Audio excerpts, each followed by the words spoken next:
দৰ্শকসকলৰ বাবে এই মুহূৰ্তত লৈ আহিছোঁ এটা গুৰুত্বপূৰ্ণ খবৰ। বিভিন্ন কাম কাজৰ বাবে হঠাতে আপোনাক প্ৰয়োজন হয় গাঁওবুঢ়াৰ প্ৰমাণপত্ৰ।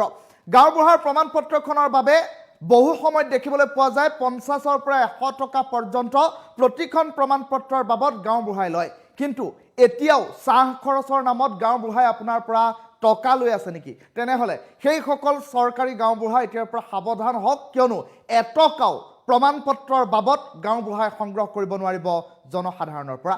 ৰাজ্যৰ মুখ্যমন্ত্ৰী ডক্টৰ হিমন্ত বিশ্ব শৰ্মাই এই সন্দৰ্ভত ডাঙৰ ঘোষণা কৰা পৰিলক্ষিত হৈছে। আপোনাৰ পৰা এতিয়াও গাঁওবুঢ়াই ধন লয় নেকি? প্ৰমাণপত্ৰৰ নামত চাহ খৰচ বুলি কৈ টকা লয় নেকি গাঁওবুঢ়াই?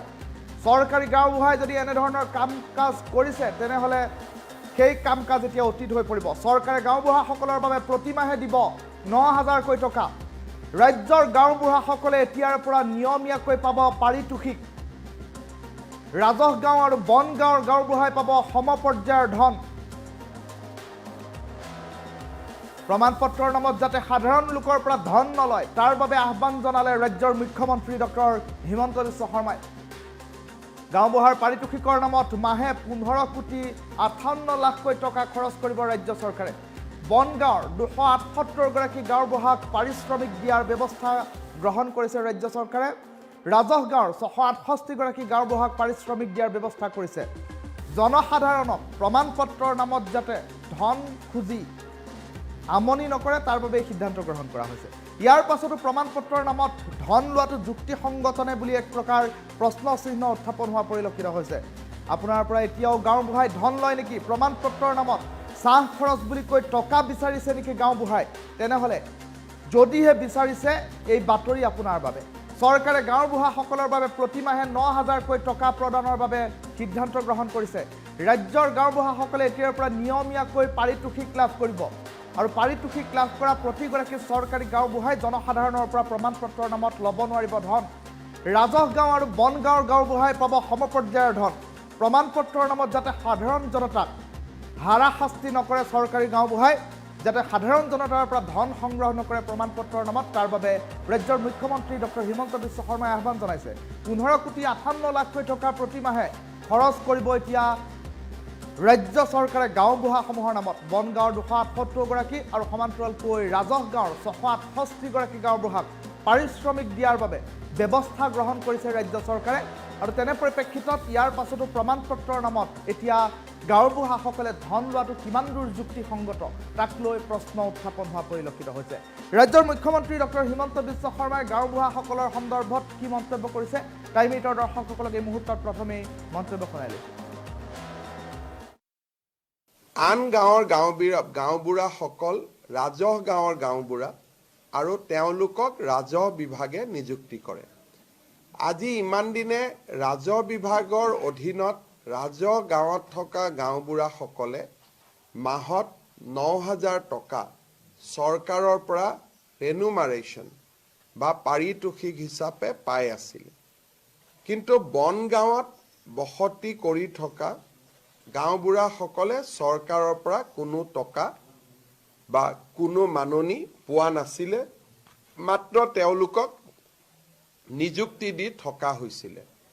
ৰেভিনিউ ভিলেজৰ কাৰণে গাঁওবুঢ়াসকলে যি কাম কৰে বন গাঁৱৰ গাঁওবুঢ়াসকলে একেখিনিয়ে কাম কৰে। কিন্তু তথাপিতো তেওঁলোকে উপযুক্ত মাননিৰ পৰা বঞ্চিত হৈ আছিল।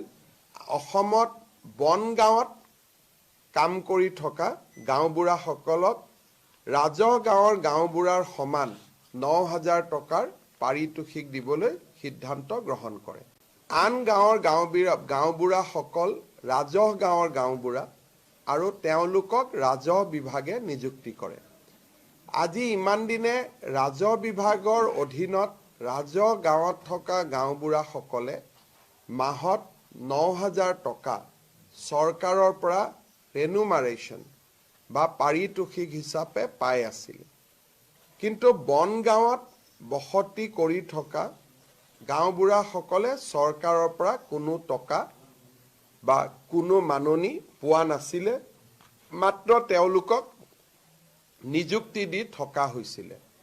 ৰেভিনিউ ভিলেজৰ কাৰণে গাঁওবুঢ়াসকলে যি কাম কৰে বনগাঁৱৰ গাঁওবুঢ়াসকলে একেখিনিয়ে কাম কৰে, কিন্তু তথাপিতো তেওঁলোকে উপযুক্ত মাননিৰ পৰা বঞ্চিত হৈ আছিল।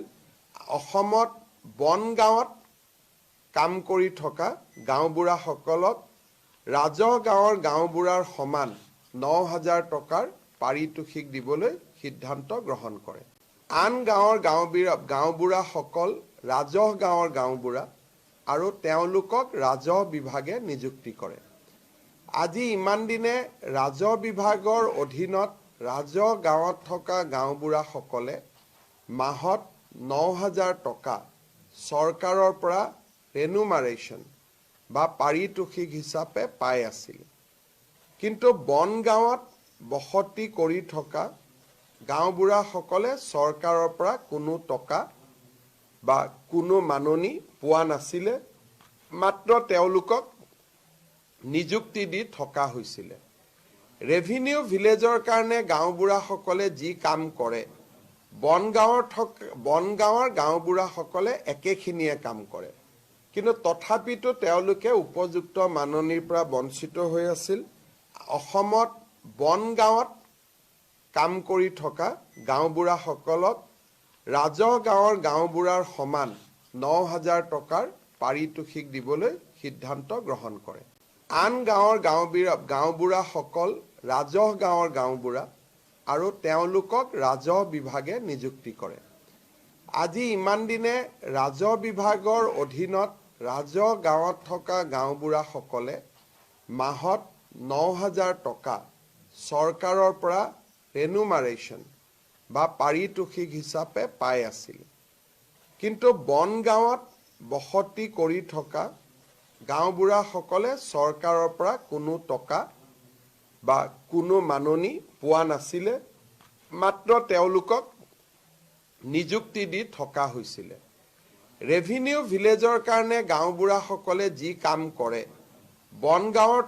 বনগাঁৱৰ গাঁওবুঢ়াসকলে একেখিনিয়ে কাম কৰে, কিন্তু তথাপিতো তেওঁলোকে উপযুক্ত মাননিৰ পৰা বঞ্চিত হৈ আছিল।